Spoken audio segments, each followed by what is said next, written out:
I never thought the sound of a keycard sliding into a London hotel room door would be the thing to destroy 25 years of my life. My name is Jack, I'm 52, and I work as a business analyst for a mid-sized consulting firm in Portland. For most of my adult life, I believed I understood data, patterns, and risk assessment. I spent my days analyzing spreadsheets, identifying trends, predicting outcomes for clients who paid good money for my insights. Turns out, I didn't understand the most important pattern right in front of me, the one happening in my own home.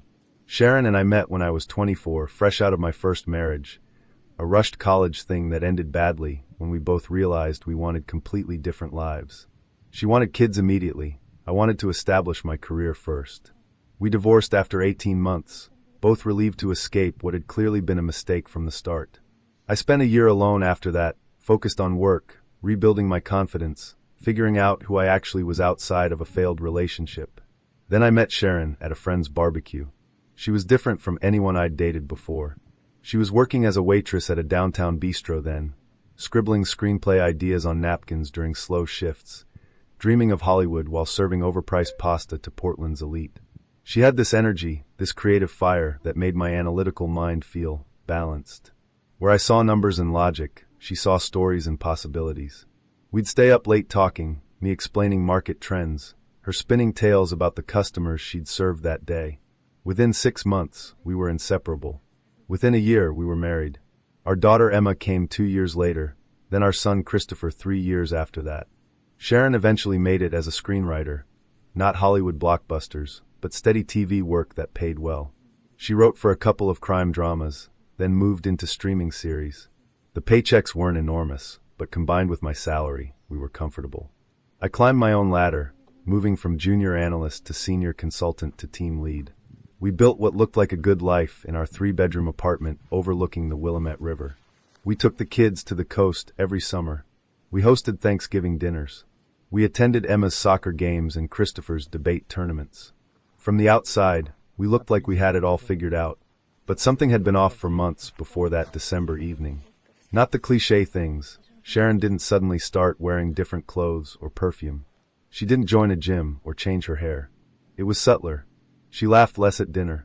Her eyes would drift during conversations, like she was mentally somewhere else, living in a scene I wasn't part of.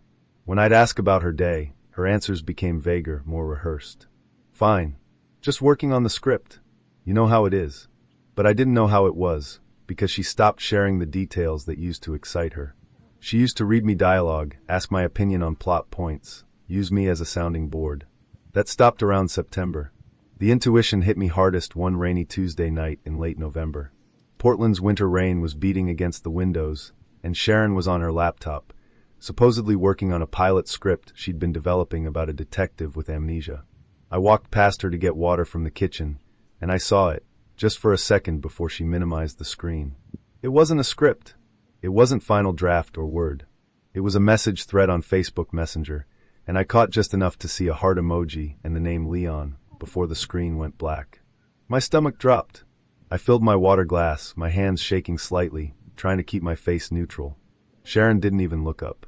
I went back to the living room, sat down, and pretended to watch the news while my mind raced through possibilities, explanations, excuses I could make for her. That night, I couldn't sleep. Sharon's breathing beside me sounded like a stranger's. Every small movement she made seemed suspicious. Was she awake too? Was she thinking about him? At 3 a.m., after hours of staring at the ceiling, I did something I'd never done in 25 years of marriage. I invaded her privacy. Her laptop sat on the kitchen counter, closed but not locked away. We'd always had an open device policy in our house. No passwords hidden from each other, no secret accounts. It was a trust thing we'd always said. Trust. The word felt like poison now. I knew her password, we'd never hidden them from each other. It was Emma's birthday followed by Christopher's. Simple. Trusting. My hands actually shook as I typed it in, the laptop screen illuminating the dark kitchen with its harsh blue light. I felt like a thief, but also like I had no choice. I needed to know if my intuition was right or if I was just being paranoid, letting my first marriage's failures make me suspicious of my second. What I found in her Facebook messages made my stomach drop, then twist, then turn to ice. Leon. A British film producer she'd met 6 months ago when she flew to London for a screenwriting conference in September. The messages went back to September 12th. At first, they were professional. Great meeting you today. Your insights on character development were brilliant. Normal networking stuff that happens at conferences all the time. Then they became friendly. Thanks for the coffee recommendation. That little place in Soho was perfect. Still innocent enough. Then by early October, they were not innocent at all. Can't stop thinking about that night at the Ivy, he'd written on October 8th. The way you laughed at my terrible jokes. The way the candlelight caught your eyes. You're extraordinary, Sharon. Me neither, Sharon had replied within minutes, like she'd been waiting for his message. Jack's taking Emma to Seattle this weekend for her college visits. House to myself. Wish you were here. There were dozens more. Hundreds, actually. I scrolled through them, each one a small knife to my chest. Plans for future meetings. Memories of moments I knew nothing about. Promises that made me feel physically ill. The phrase, when we're finally together properly, appeared more than once. There were references to phone calls I hadn't known about, video chats that must have happened when I was at work or asleep. Photos they'd exchanged, nothing explicit, thankfully, but intimate. Leon in front of the Thames. Sharon in our apartment, wearing a dress I'd complimented her on, not knowing she was posing for another man. One message from November made me actually put my hand over my mouth to keep from making a sound that might wake her. I'm leaving Margaret. I told her yesterday I want a divorce. We can be together now, properly. I know you're not ready to leave yet, but when you are, I'll be waiting. I love you, Sharon. I've never felt this way about anyone. Sharon's response. Oh God, Leon. Are you sure? What about the girls? I do love you, but this is all happening so fast. I need time to figure out how to tell Jack and the kids. Please be patient with me. I took screenshots. Lots of them. My analyst brain kicked in. Document everything, create a paper trail, gather evidence. I went through months of messages, saving anything relevant. Then I cleared the browser history of my intrusion and went back to bed, where I lay awake until dawn, my mind racing through options, consequences, next steps. Beside me, Sharon slept peacefully, probably dreaming of her British producer, while her husband of 25 years plotted his next move. The confrontation didn't come immediately. I'm analytical, remember? I needed to understand the full scope before making decisions. Going off half-cocked would only hurt me in the long run. Oregon's a no-fault divorce state, but that didn't mean I wanted to walk into this blind. Over the next 3 weeks, I monitored her social media discreetly. I checked her Facebook messages when she was in the shower, when she went grocery shopping, any moment I could get alone with her laptop. I learned that Sharon had booked another trip to London for January, supposedly for meetings with potential producers about the Amnesia detective pilot. She'd told me about the trip over breakfast one morning, casual as anything. It's just 5 days, Han. Network executives want to meet face-to-face before committing to development money. I'd nodded, wished her luck, asked if she needed me to drive her to the airport. The whole time, I knew she was lying. The whole time, I played along. I learned that Leon was married with 2 teenage daughters. His wife, Margaret, ran a successful interior design business in Notting Hill. They'd been married for 19 years. Their social media showed a beautiful family, smiling photos at ski resorts, birthday parties, the girls in school uniforms. Margaret had no idea her husband was planning to leave her for an American screenwriter he'd known for 3 months. I learned that Sharon had told Leon she loved him on October 23rd, my birthday. We'd gone to dinner that night, just the 2 of us. Emma was at school, Christopher was at a friend's house. Sharon had worn a red dress I loved. We'd had wine, shared dessert, and come home and made love. The entire time, apparently, she'd been thinking of someone else. The next morning, while I was at work, she'd messaged Leon. I can't do this anymore. I'm in love with you. I told myself it was just excitement, just a fling, but it's not. I love you. During those 3 weeks of investigation, I was the best actor of my life. I smiled at breakfast, making small talk about the rainy weather and the Trailblazers season. I asked about her scripts, feigning interest in plot developments I no longer cared about. I made love to her when she initiated, trying not to think about whether she was imagining someone else, wondering if she closed her eyes and pictured Leon's face instead of mine. But I was also planning. I called my buddy Jonathan, an attorney who'd handled my first divorce decades ago. We'd stayed friends over the years, met for drinks occasionally, talked sports and politics. He was successful now, a partner at a downtown firm specializing in family law. We met for coffee at a place far from my office and Sharon's usual haunts, somewhere we wouldn't be seen by anyone who might mention it to her. I laid out everything. The messages, the timeline, the upcoming London trip. Jonathan listened, took notes in his precise lawyer handwriting, and gave me the reality check I needed. Oregon's a no-fault state, he said, stirring his Americano. The affair itself doesn't matter much for the divorce. Assets get split pretty evenly regardless of who cheated. You'll need to establish separate finances, figure out custody arrangements for Christopher. Emma's 18, so she's out of that equation. The apartment will have to be sold, proceeds divided. Your retirement accounts, hers, all of it gets evaluated and split. I know all that, I said. But for my kids' sake and for my own closure, I need to decide how I want to handle this. I don't want to just file papers and slink away like I did something wrong. Jonathan leaned back, studying me. What are you thinking? I want her to understand what she's throwing away, I said slowly, the plan forming as I spoke. And I want Leon to understand exactly who he's dealing with. They think they're so clever, carrying on this secret romance across the Atlantic. I want them to face the consequences together. Jonathan raised an eyebrow. Legally, Jack, be careful. Don't do anything that could be construed as harassment or stalking. Don't damage property, don't threaten anyone. Oregon's laws are clear about that stuff. I won't, I promised. But I'm not going to just roll over either.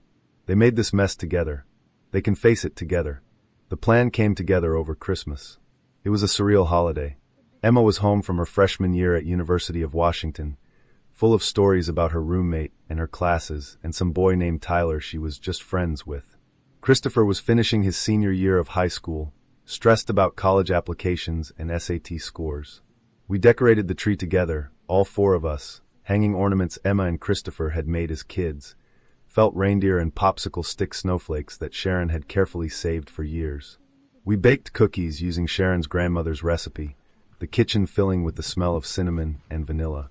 We watched Christmas movies, drank hot chocolate, took family photos in front of the tree, all while Sharon checked her phone constantly, angling the screen away from us, smiling at messages I knew weren't from family or friends or work colleagues. I watched her do it, knowing exactly who she was messaging, and said nothing. I smiled for the camera. I laughed at the movies. I played the role of happy husband and father, knowing it was the last Christmas we'd ever spend as a family. On January 8th, Sharon left for London. She'd packed carefully over the previous days, laying outfits on the bed, asking my opinion on what looked professional. The navy suit or the charcoal? I'd told her navy. She'd smiled, kissed my cheek, thanked me. I'd helped her zip her suitcase, carried it to the car, driven her to PDX. At the airport, she'd kissed me goodbye, her suitcase full of outfits I'd watched her carefully select for another man. I'll miss you, she'd said, and I'd wondered if she practiced saying it in the mirror, making it sound sincere. Me too, I'd replied, and I'd actually meant it. I'd miss the Sharon I thought I knew, the woman I'd spent half my life with, even if that woman had never really existed. What Sharon didn't know was that I'd used my considerable airline miles, accumulated over years of business travel, to book a flight to London too. I'd left the next morning, January 9th, telling the kids I had an emergency business trip to Chicago, one of our firm's clients having a crisis that needed my immediate attention. Emma was 19 and responsible. She could watch Christopher for a few days. I'd left the money for food, made them promise to check in with me daily, and caught a 6 a.m. flight to Heathrow. The flight was long, 9 hours of watching movies I didn't absorb, eating food I didn't taste, trying to sleep and failing. My mind kept running through scenarios, possible outcomes, things that could go wrong. What if Leon had changed his plans? What if they'd decided to meet somewhere else? What if Sharon somehow found out I was coming? But when I landed at Heathrow at midnight London time on January 10th, jet-lagged and exhausted, everything was proceeding exactly as Sharon's messages had indicated. I knew from her communications with Leon that she was staying at the Hoxton in Shoreditch, and that Leon had booked the room under his name. I checked into a different hotel nearby, a nondescript travelodge that asked no questions, and tried to sleep for a few hours. That evening, January 11th, I followed Sharon from a distance. The winter air bit through my coat as I watched her exit the Hoxton at 6:30 p.m., looking beautiful in the navy suit I'd helped her pick. She walked to the nearest tube station, and I followed, keeping enough distance that she wouldn't notice me but close enough that I wouldn't lose her in the London crowds. She took the overground to Covent Garden, and I was 2 cars behind her the entire way. She met Leon outside a restaurant called Classe Maggiore, which I'd looked up, supposedly one of the most romantic restaurants in London, known for its conservatory decorated with white blossoms. They'd chosen it carefully, I realized. This wasn't just dinner. This was a special occasion for them. Leon was younger than me, maybe 40, with that effortless British style Sharon probably found exotic compared to my American practicality. Tailored coat, expensive shoes, hair slightly longer than mine, styled with that casual perfection that actually takes a lot of effort. They kissed on the street before going inside, and I felt my hands clench into fists in my coat pockets. Not a quick peck. A real kiss, the kind that spoke of intimacy and familiarity. I didn't follow them into Classe Maggiore. Instead, I went back to my hotel and executed phase 2 of my plan. I'd brought my laptop. Using the screenshots I'd taken of Sharon and Leon's messages, I created a simple but comprehensive document, a timeline of their affair, complete with message excerpts and dates. I organized it chronologically, starting with their first meeting in September, through their first "I love yous" in October, Leon's decision to leave his wife in November, Sharon's plans to eventually leave me. I made it clear, factual, impossible to deny. Then I did my research on Leon, going deeper than I had before. Leon Patterson wasn't just a film producer. He was married to Margaret Patterson, née Williams. His wife lived in a beautiful Victorian house in Notting Hill that had been featured in Elle Decor 2 years ago for Margaret's renovation work. Their social media showed 2 teenage daughters, Olivia, 16, and Sophie, 14, and a golden retriever named Biscuit. The family looked happy, stable, completely unaware that their father was planning to destroy everything. I found Margaret's email through her professional website. She ran a boutique interior design firm called Patterson Interiors. Her website showed beautiful work, restored Victorian homes, modern minimalist apartments, eclectic artist studios. She clearly had talent and had built something real. At midnight London time, sitting in my depressing Travelodge room with the sound of traffic outside, I sent her the document with a carefully worded message. Dear Margaret, I'm sorry to contact you this way, and I'm sorry for what I'm about to tell you. My name is Jack Harrison, and I'm Sharon's husband. We've been married for 25 years and have 2 children together. I believe our spouses are having an affair and are planning to leave us to be together. I thought you deserved to know the truth before any more damage was done. Attached is evidence of their communications. If you want to talk, here's my mobile number. Again, I'm truly sorry. Jack. Then I waited, wondering if she'd respond at all, if she'd believe me, if she'd already known and just been in denial. Margaret called at 2 a.m. I was still awake, had been staring at the ceiling for 2 hours. The phone rang with an international number I didn't recognize. Hello? Is this Jack? A woman's voice, British accent, shaking slightly. Yes. Margaret? I just read everything. She was crying, trying to control it, but failing. I knew something was wrong. God, I knew. He's been so distant since September. So many work trips to meetings that never seemed to produce anything. Coming home late smelling like perfume. I asked him about it in November, and he said I was being paranoid, that I was imagining things. I actually apologized to him. I apologized for not trusting him while he was planning to leave me. I'm so sorry, I said, and I meant it. We were victims of the same betrayal, just in different countries. Your document, she said, her voice steadier now. It's very thorough. You're quite certain about all this? I have screenshots of every message. I've been monitoring their communications for 3 weeks. I'm certain. And you're in London? Now? Yes. I followed Sharon here. I needed to see it with my own eyes, I think. To know for sure it wasn't all in my head. We talked for an hour, 2 people who'd never met, bonded by betrayal and hurt. She told me about her marriage, 19 years, built on what she'd thought was love and partnership. She told me about her daughters, how devastated they'd be. She told me about the house, how she and Leon had renovated it together 5 years ago, choosing every tile and fixture as a team. I told her about my 25 years with Sharon, about our kids, about how I'd thought we were happy even if we weren't passionate anymore, about how I'd convinced myself that comfortable love was enough. By the end of the call, we had an understanding. We both deserved better than this, and we both wanted our spouses to face consequences that actually meant something. What do you propose? Margaret asked. Tomorrow evening, I said. They're having dinner at the Ivy. It was mentioned in their messages. Apparently it's where they had their first romantic dinner back in September. Sentimental value. You want to confront them there. Together. You and me. Let them see that their secret is out. Let them face both of us at once. She paused. That's quite dramatic. They created the drama. We're just bringing it into the light. All right, she said. I'll be there. What time? We finalized the details and hung up. I still couldn't sleep, but now it was anticipation rather than anxiety keeping me awake. The next morning, I called Sharon, keeping my voice light and normal despite my exhaustion. Hey honey, I said, as if I was calling from Chicago rather than 3 miles from where she'd slept with another man. How's London? Good. Meetings are productive. I think the executives are really interested in the pilot. Her lie came so easily, so smoothly. How many times had she practiced this? That's great. I'm really proud of you. Hey, I was thinking, since I'm in Chicago anyway, maybe I'll extend my trip a few days. The kids are fine, Emma's being responsible, and I could use the break. Work's been stressful. Oh, I could hear the relief in her voice, barely disguised. Sure, that's totally fine. You deserve some downtime. Thanks. I'll probably stay through the weekend then. Give you time to focus on your meetings without worrying about stuff at home. The words tasted like ash. Thank you. For giving her more time to be with her lover while I planned to destroy her illusion. Love you, I said, testing her. Love you too, she replied without hesitation. I hung up and sat on the bed in my hotel room, trying not to throw the phone against the wall. That afternoon, I met Margaret at a cafe in Shoreditch, not far from the Hoxton. She was elegant and composed in person, tall with graying blonde hair pulled back in a neat chignon, wearing a camel coat and pearl earrings. Her eyes were red-rimmed from crying, but she held herself with dignity. Jack, she said, shaking my hand firmly. Thank you for telling me.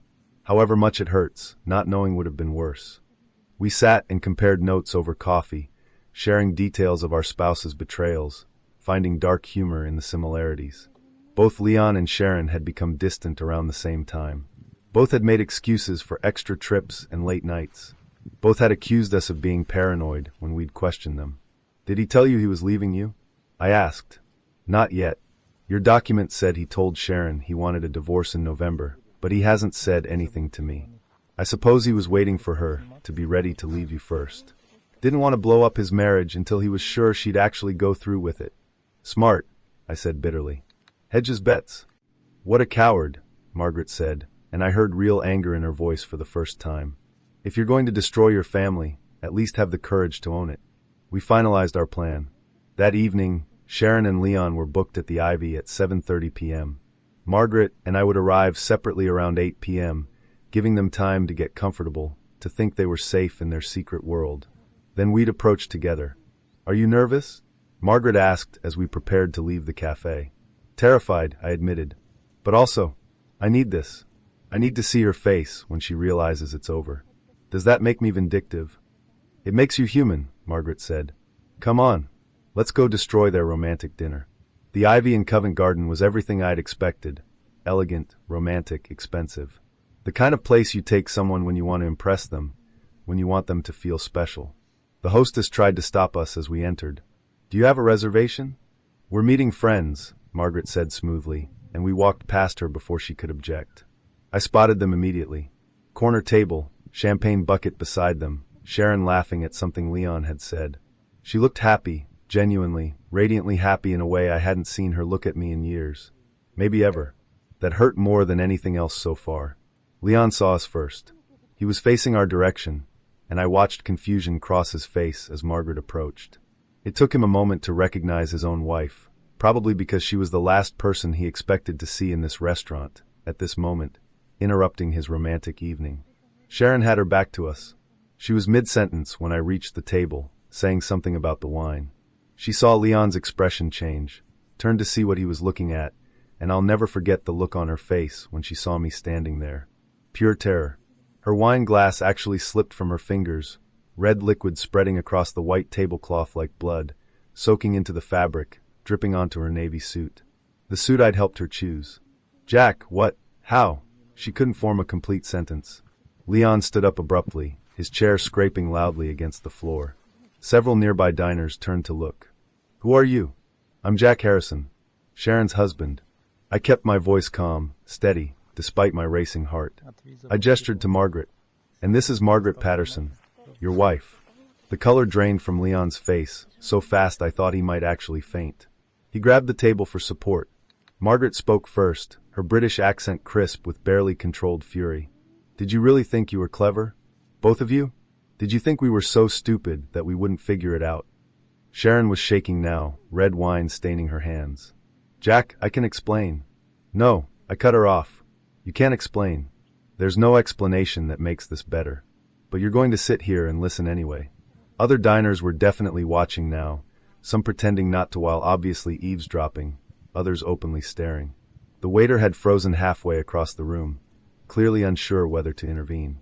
We're not making a scene, I said, though we clearly were. But we are having a conversation. Now, either here or somewhere more private. Your choice. Leon found his voice. Perhaps we should, there's a private room. Show us, Margaret said coldly. The manager appeared, clearly having been summoned by the hostess. Is there a problem? Family matter, Margaret said. We need somewhere private to discuss it. Now.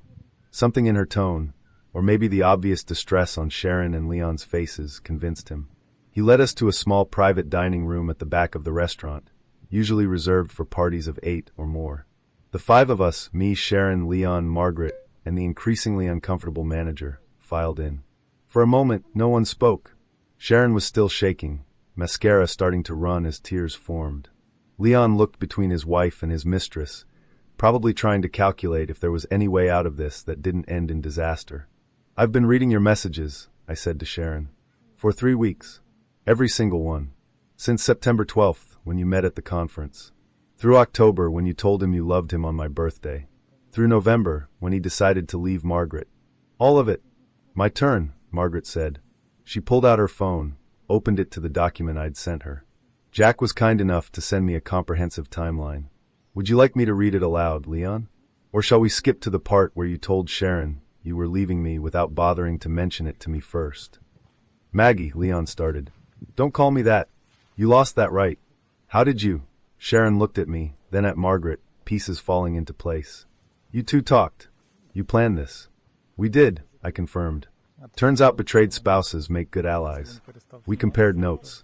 The timeline matched perfectly. September 12th, you met at the conference.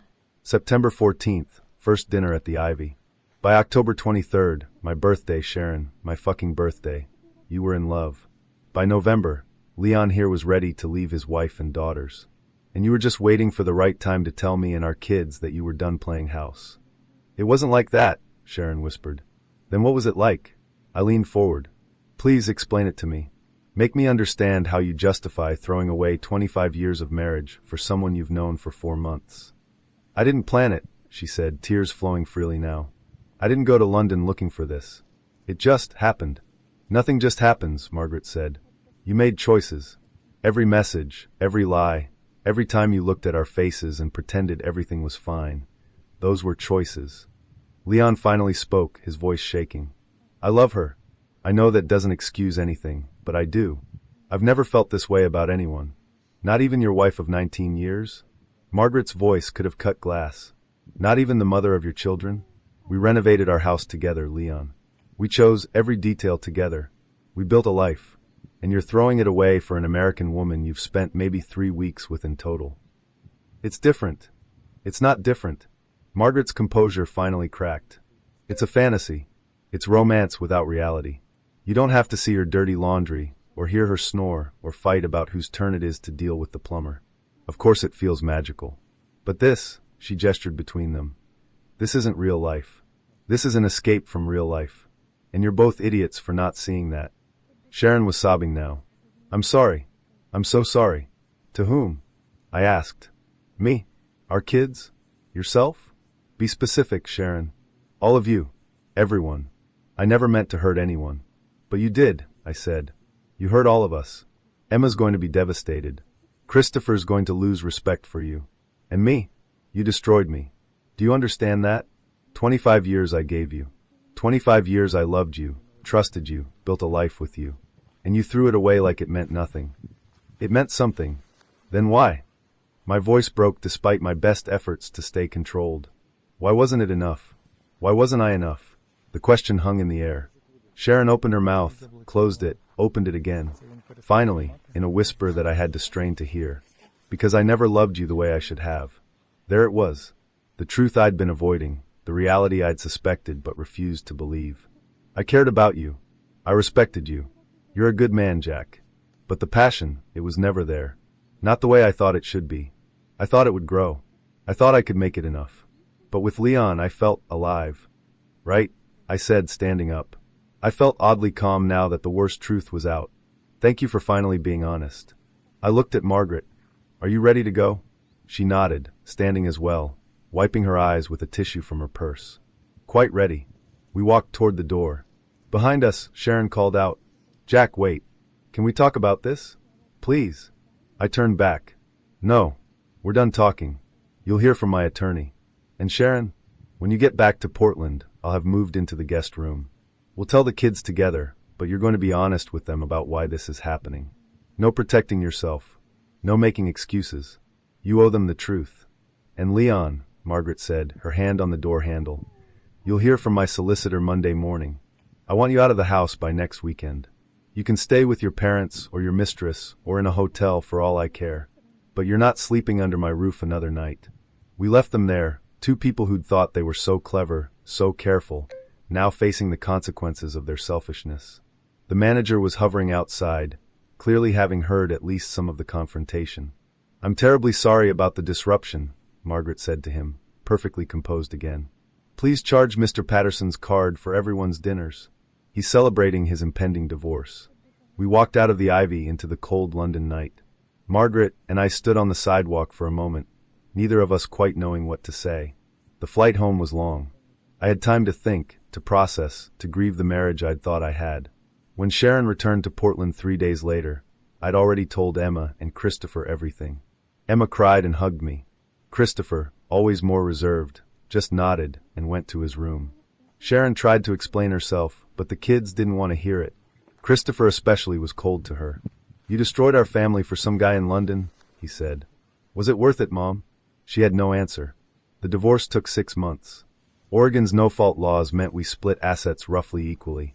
The apartment would be sold, proceeds divided. I'd keep my retirement accounts, she'd keep hers. We'd co-parent the kids, though Christopher chose to live with me full-time. But the real revenge wasn't financial. It was watching Sharon's relationship with Leon crumble. Turns out, Margaret had been right to divorce him quickly. Leon, facing his own expensive divorce and custody battle, suddenly found Sharon less appealing. The exotic American screenwriter became just another complication in his life. He stopped answering her calls by March. Sharon tried to reconcile with me in April. She showed up at my new apartment, a smaller place in northwest Portland, with flowers and tears. I made a mistake, she said. A huge mistake. Jack, can we try again? For the kids. I looked at her, this woman I'd spent half my life with, and felt nothing but pity. No, Sharon. We can't. And you know why? It's not even about Leon. It's that you said you thought you loved me. Thought. That means for years, maybe our entire marriage, you were just going through the motions. I deserve better than that. I deserve better than that. I do love you now. Losing you made me realize. You love the security I provided, the family I helped build. But you don't love me. If you did, Leon never would have happened. She left crying. I closed the door and poured myself a bourbon, my first drink since this whole nightmare started. Margaret and I stayed in touch, oddly enough. We'd formed a strange friendship born from shared trauma. She sent me a message in May. Leon's moved in with some young production assistant. They deserve each other. How are you holding up? Better than expected, I wrote back. How about you? Same. Taking the girls to Italy this summer. Fresh start. Good for you. By June, the divorce was finalized. Sharon moved to a small apartment in southeast Portland. She got occasional screenwriting work, but nothing steady. The affair had become industry gossip, not enough to blacklist her, but enough to make people hesitate. Emma and Christopher adapted. Kids are resilient. Emma came home that summer, and we took a road trip to Yellowstone, just the 3 of us. Christopher graduated high school and got accepted to Portland State. He still barely spoke to Sharon. One evening in July, Christopher and I were grilling burgers on my apartment's tiny balcony when he said, Dad, can I ask you something? Sure, buddy. How did you know? About Mom and that guy? I thought about it. Intuition, mostly. When you really know someone, you notice when they're not fully present anymore. Do you hate her? No. I'm angry, disappointed, sad about what we lost. But hate takes too much energy. I'd rather focus on moving forward. He nodded, flipping a burger. I think I hate her a little bit. For what she did to you. That's okay. You're allowed to feel however you feel. Just don't let it poison you. Sharon reached out again in August, asking if we could have coffee. I agreed, curious what she wanted. We met at a neutral cafe in the Pearl District. She looked tired, older somehow, though only 7 months had passed since London. I'm not trying to get back together, she said immediately. I know that ship has sailed. I just wanted to say I'm sorry. Really truly sorry. Not because I got caught, but because I hurt you and the kids. Okay, I said simply. Is that all? Just okay. What do you want me to say, Sharon? That I forgive you? That we can be friends? I don't know if I'll ever forgive you, and friendship isn't something I'm interested in. We'll co-parent civilly for the kids' sake. That's all I can offer. She nodded, tears forming. What happened with Leon, it wasn't love. I know that now. It was just an escape from feeling ordinary, from being 50 and wondering if this was all there was. You had a family who loved you, a career you built from nothing. That wasn't ordinary, that was a life. And you threw it away for a fantasy that lasted about 5 minutes once reality hit. I know. Do you know what the worst part is? I leaned forward. It's not even the affair. It's that you didn't love me. Maybe never did. I spent 25 years with someone who was settling. That's what I can't forgive. Jack, that's not. Be honest. For once, be completely honest. She was quiet for a long time. Finally, she whispered, You're right. I cared about you. I respected you. But the passion, it was never there. Not like I thought it should be. And instead of being honest about it, I just stayed. Until Leon made me feel something different. There it is. I stood up. Thank you for finally telling the truth. Goodbye, Sharon. I walked out into the August sunshine, feeling lighter than I had in months. That was 1.5 years ago. Life moved on. I got a promotion at work last spring. Emma's thriving at UW, thinking about law school. Christopher's doing well at PSU, majoring in computer science. He still doesn't talk to Sharon much, though Emma maintains a cordial relationship. Sharon's career recovered somewhat. She's working on a limited series about, ironically, infidelity and its consequences. I heard about it through mutual friends and just laughed. I started dating again last fall. Nothing serious yet, but I'm open to it. This time, though, I know what I'm looking for. Someone who chooses me completely, not someone who settles because I'm safe. Margaret sends me Christmas cards. She remarried last year, a widower she met through her design work. Turns out good men do exist, she wrote. Don't give up, Jack. I won't. Sometimes I think about that December night when I first saw Sharon's messages. In some ways, it was the worst moment of my life. In others, it set me free from a marriage built on illusion. I don't regret exposing the affair the way I did. Some might call it cruel, confronting them publicly. But they'd been carrying on their secret for months, lying to 2 families, destroying trust. They deserved to face the truth together, the same way they'd built their lives together. And the revenge, if you can call it that, wasn't the confrontation. It was watching everything they thought they wanted fall apart. Leon lost his marriage, his relationship with his daughters, and eventually Sharon too. Sharon lost her family, damaged her relationship with our kids, and discovered that her grand passion was just another midlife crisis. Meanwhile, I rebuilt. I found myself again. I remembered who I was before I spent 25 years trying to make someone love me the way I loved them. On quiet evenings in my apartment, with Portland's winter rain tapping against the windows, I sometimes wonder what would have happened if I'd never checked those messages. If I'd stayed ignorant, would we still be together? Would Sharon have eventually ended it with Leon and come back to our marriage, and I'd never have known? Maybe. Probably even. But I'm glad I found out, because living a lie, even a comfortable one, isn't really living. I deserve someone who loves me fiercely, completely, without reservation. Not someone who thinks they love me. Not someone who stays because it's comfortable. And someday I'll find that. Or maybe I won't. Either way, I'm free. That's worth everything I lost. Thank you for watching the video to the end. YouTube may no longer suggest my channel to you, so subscribe to it to receive new interesting stories. You will also help the channel grow and improve the quality of its content. A playlist with other interesting stories that you can listen to is now displayed on the screen. You can also write in the comments what stories you would like to see on the channel.